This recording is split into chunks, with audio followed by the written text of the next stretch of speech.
E você sabe, normalmente, como eu disse, você fez o ultrassom ou o raio-x antes de entrar com esse animal para cirurgia, e você sabe que o corpo estranho está no estômago. Aí a gente tem uma tendência a ir direto para o estômago, né?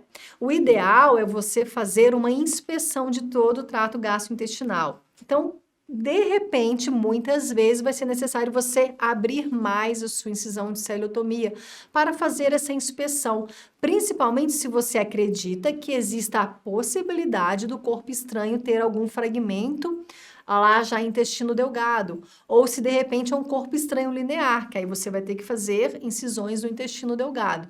Então você tem que fazer essa inspeção, por mais que você saiba que o corpo estranho está no estômago, porque você acabou de fazer um diagnóstico por imagem, né, um exame, é importante você palpar o estômago, você vir palpando o duodeno, o jejuno, e palpando, fazendo toda a inspeção para ver se não tem nada que passou despercebido pelo diagnóstico por imagem nas alças intestinais. Aí a gente vai isolar o estômago depois disso, né? Você vai isolar o estômago com compressas cirúrgicas, de preferência, obviamente estéreis, né? E de preferência molhadas, úmidas com soro fisiológico aquecido.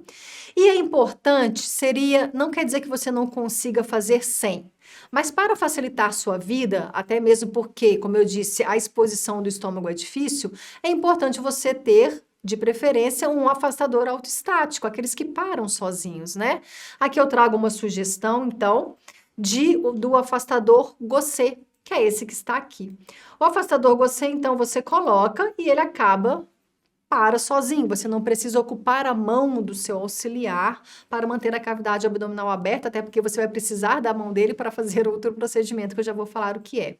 Esse animal aí é um paciente que nós fizemos, percebam como que o estômago desse animal está lotado, e por ele estar lotado, isso aí, acreditem, não é comida, tá? Ele estava de jejum.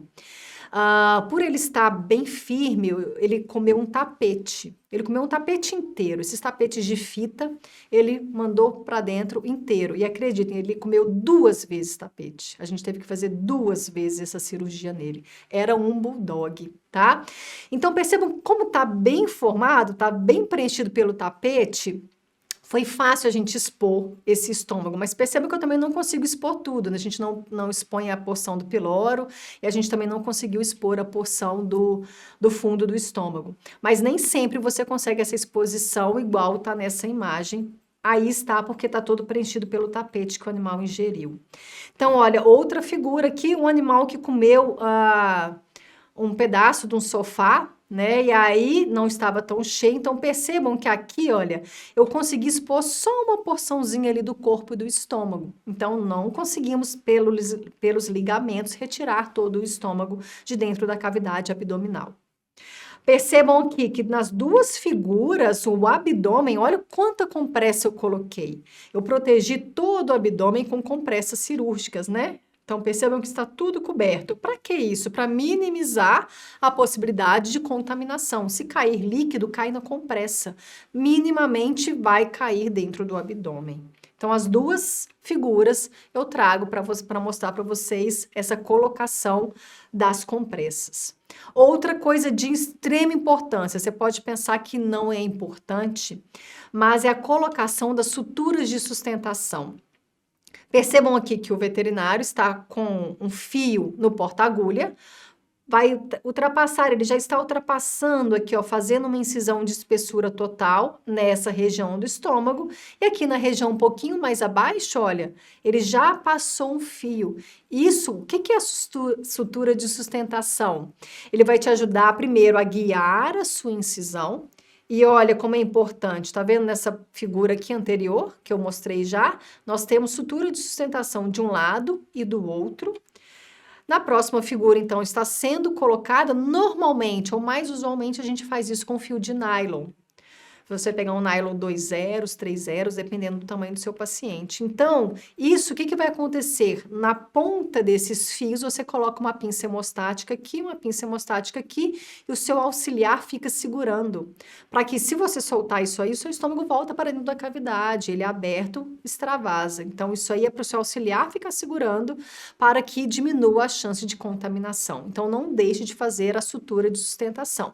Ela vai ficar aí só durante o procedimento. Acabou o procedimento, você corta, puxa e tira. Não é para dar nó também, é só passar e prender com as pinças. Dito isso, eu quero dizer para vocês agora onde que nós vamos fazer a incisão. Então, nós falamos lá da vascularização, né, que tem uma vascularização muito grande, os vasos bem grandes e calibrosos. E onde que nós vamos escolher, em que local? Então, a gente faz a incisão na superfície ventral do estômago. Imagina, então, que o animal está deitado e quando você abre, você está vendo a superfície ventral do estômago dele.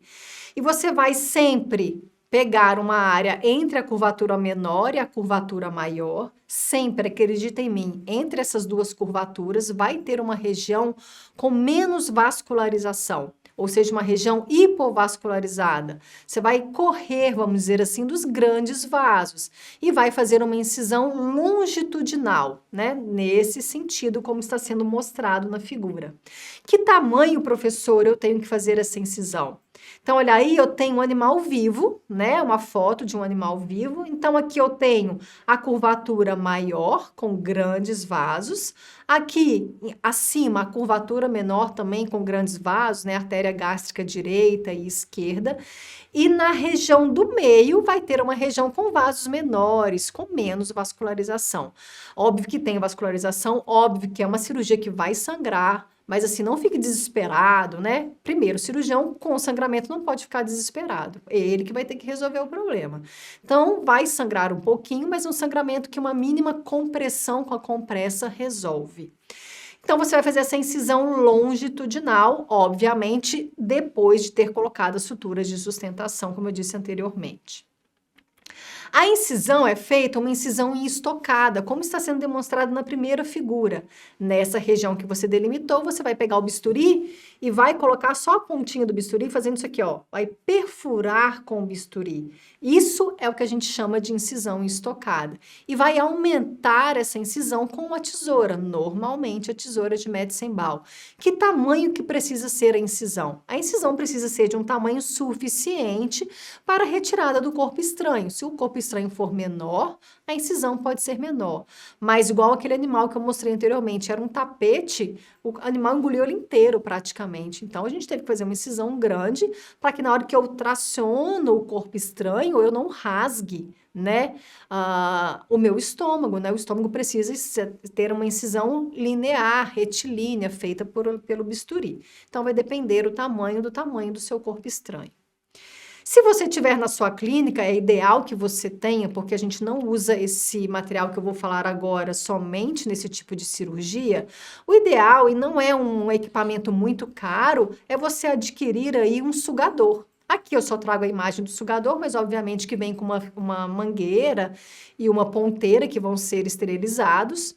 Então, você abriu o estômago, por mais que o animal esteja em jejum, vai ter suco gástrico. Então, pode ser que você, para diminuir a chance de contaminação, coloque a ponteira, né, que está estéreo dentro do estômago, liga o sugador e você vai tirar aquele suco gástrico para diminuir, então, a chance de contaminação. Quer assistir mais conteúdos como esse? Se inscreva no nosso canal.